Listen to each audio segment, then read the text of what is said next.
Idea number one. My male friends are actually the ones who healed most of my insecure attachment, such that I can now have a loving romantic relationship in my life. And they did that by simply proving that they would not leave me. They gave me unfakeable evidence, an unfakeable signal, regardless of what I said or what I did. I showed them my dreams, my shame, my insecurities, my failures, the pathetic things I had done. They didn't leave. They stayed with me. They weren't just going to abandon me on a fucking whim on some small issue. That was valuable beyond anything, to be honest. Like, that's why I put this first. I used to operate in pure survival mode in terms of my relationships. I thought that if I showed the true me, if I showed more than this very manufactured aspect of myself, this curated facade of myself, if I showed the true me, what I did and how I thought and everything, people would think I'm pathetic. They would think I'm a loser. They would just run away. I didn't have good habits anyways. I was doing pretty pathetic actions. That's why I had such a low image of myself. But I didn't realize that, I can even share that. I thought if anyone knew, I'd be fucking done for. I'd have no friends. Everyone would leave. So I started lying very consistently. Like, chronic liar. Lied about everything. To hide myself. To not show any aspect of my deeper self, in an effort to preserve these connections. But ironically, like, obviously you know where this is going. Ironically, because I was scared to show any aspect of myself, I killed the chance of building actual real connections with self-respect. Long story short, I ended up with pretty drastic anxious attachment. And I feel like a lot of young guys can probably relate to this. A lot of young people in general, but young guys especially, from my perspective, in a romantic and platonic sense, I was extremely anxiously attached. I thought any slip up, someone was just going to leave. Like, people, except for maybe my family, and I'm very grateful for that aspect, but your family doesn't really choose you. That, like, I'm part of the family regardless of what they think. They're less likely to just leave on a whim. But every single other relationship, whether it's someone I liked romantically, whether it's someone I wanted to be friends with, whether it's people who were already friends with me, but I didn't know them that well and they didn't know me at all, I thought these were just gonna fucking poof, just disappear as soon as they knew anything about me. So I lied and I hid. That whole loop of essentially relational self-sabotage, it was really, really hard to break out of, because nothing could convince me that someone would stay. Except, obviously, if they fucking did. Except if they gave me unfakeable evidence over years that no matter what I did, no matter what versions of me I went through, the chapters of me, like down bad Jack, and then self-improvement Jack, and then every single iteration, it's like, oh shit, 15 seasons passed and this guy's still here. 15 different versions of me passed and this guy is still here, still supporting me. And they respected me more for revealing more of myself, even if the things I revealed was damaging to my reputation. Even if the things I revealed was supposedly shameful, or failures, or insecurities, or things I struggled with, things I hated about myself. The more I revealed those negative aspects of my self-perception and my actions to the right people, again, this was like 2 to 3 people max, mainly 2 people, they stuck with me and respected me more for that. Honestly, I don't think they did this on purpose. Obviously they weren't thinking of, oh, let me stay with Jack so I can heal his insecure attachment and anxious attachment.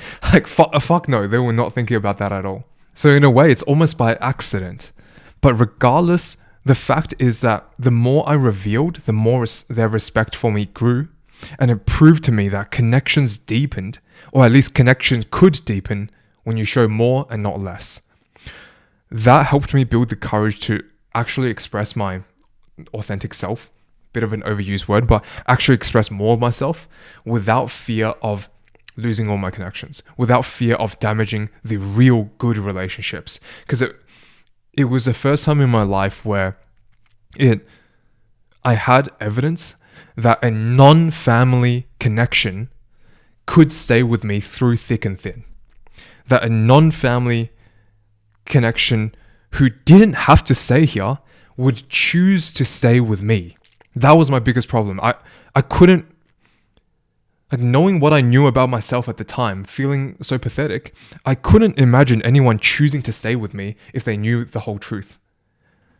And yet, over a 3 to 4 year time period, I revealed more and more and more of my whole truth, and they fucking stayed, and that trumped everything. That was more valuable than anything they could have possibly given me.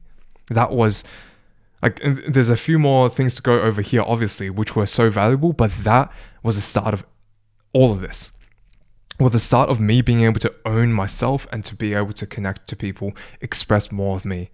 Just the downstream effect of that alone let me start my newsletter, let me confront more of my own mind, let me express myself better and show more of myself so that I can have this loving relationship now, so that I don't have such strong fucking anxious attachment tendencies that I sabotage my own romantic relationship with my partner. That's what let me make these videos in the first place. Otherwise, I would be too insecure and then too unable to share anything, to make fucking anything, to do anything. That unlocked my capacity for action and expression.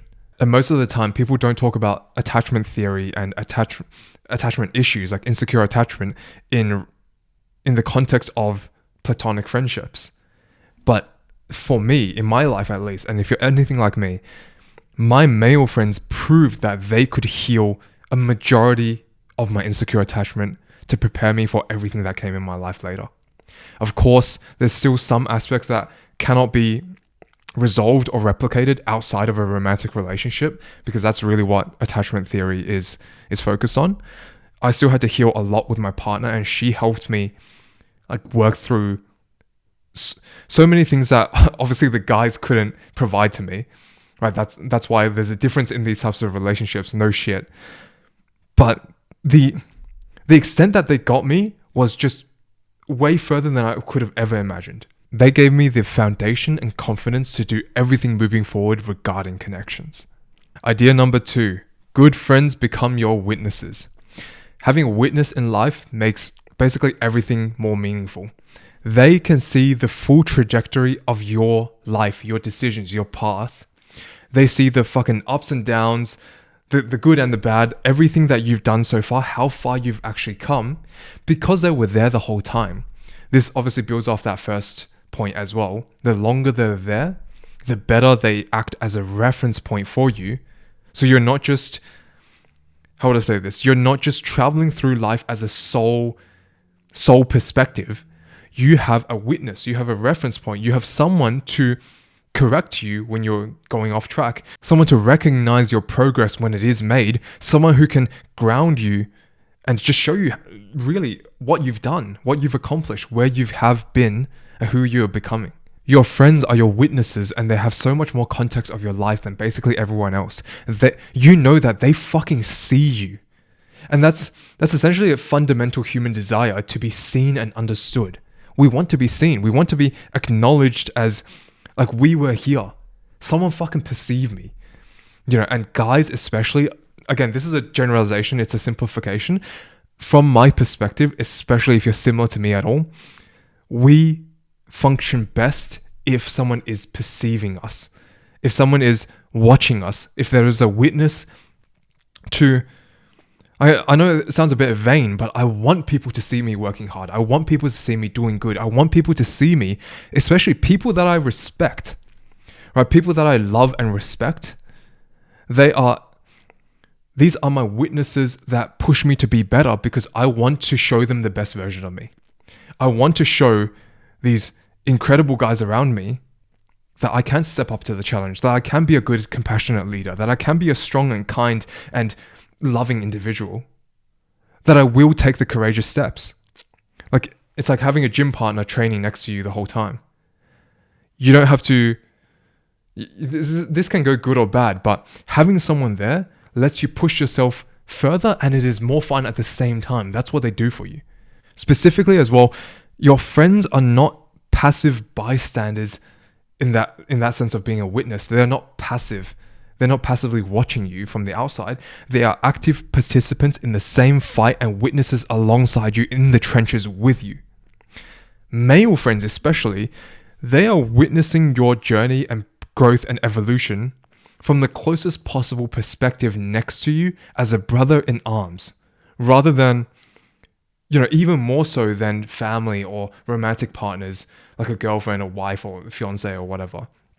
They are in the trenches with you, going through probably similar struggles, probably potentially similar timelines. Rather than being just the beneficiaries or the partners in your actions, they are your training partners. And again, the more you respect them, the more effective this is. They are your accountability partners without even necessarily having to do anything. If you respect the guy and he's in your fucking life and you know that he is watching your moves, even though he's not giving you pressure necessarily, you want to rise to the occasion.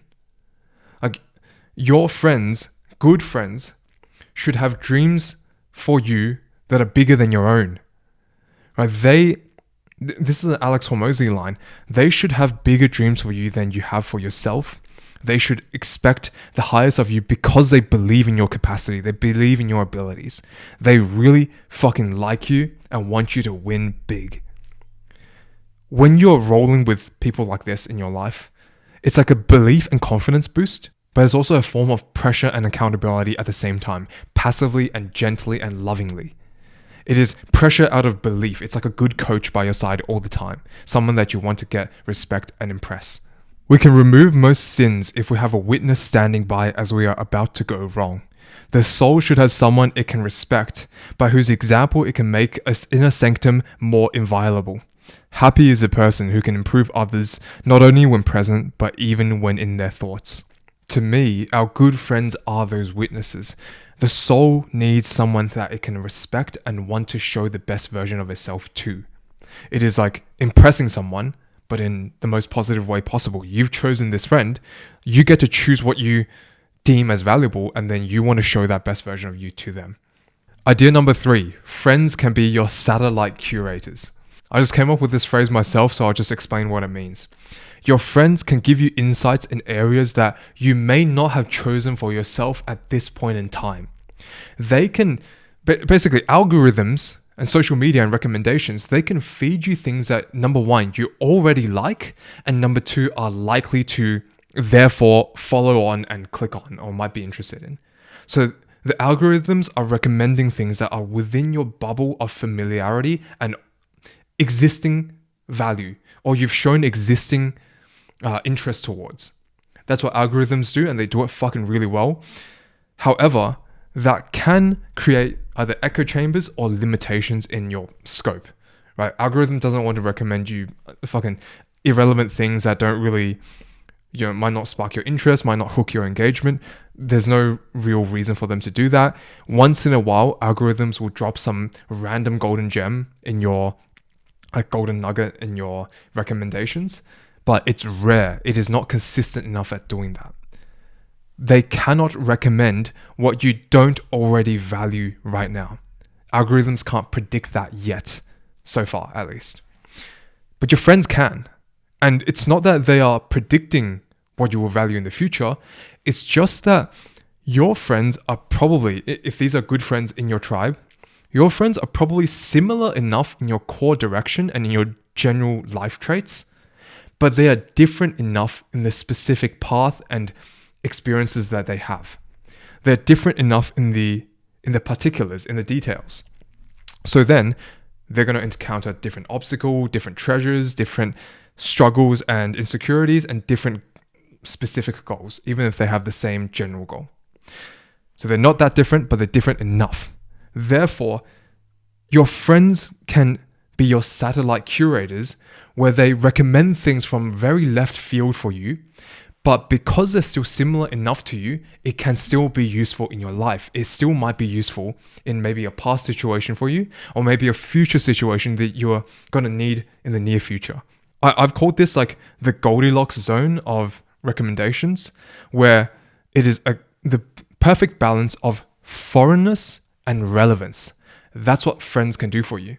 Foreignness, as in this idea is very left field for you. You currently have no fucking interest in it. Maybe it's like knitting or something, or something that you just wouldn't think of.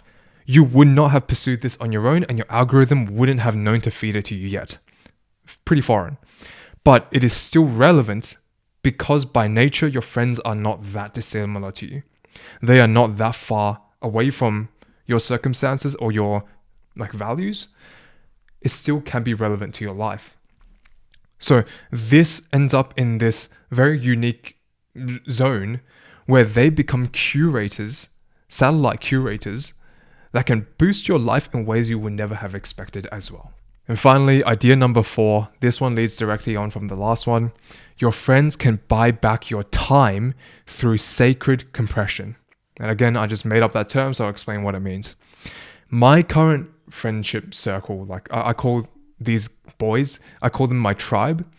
They are essentially my council of informants, craftsmen, fucking coaches, magicians, whatever it is.